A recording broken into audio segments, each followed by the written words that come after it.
De beide Friezen zijn op het ijs van Shanghai volop in training. Voor de 22-jarige Shinky Knecht uit Bantegeer is dit seizoen een topseizoen. Begin dit jaar pakt er 2 keer goud op het Europees kampioenschap. Bij de individuele wedstrijd wie Knecht elke keer te rap aan.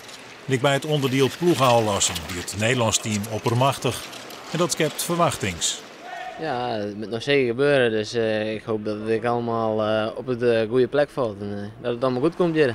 De successen hadden Bantegeerster een protte zelfvertrouwen jong en dat is van invloed op zijn tactiek.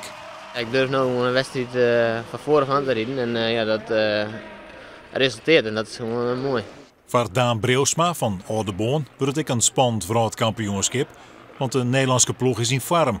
Op dat zijn de omstandigheden in China gunstig, nevens de Friers. Nou, we rijden nu alle 4 uur gewoon super goed, super snel. Je hoort ik rondjes 8 rijden en zo.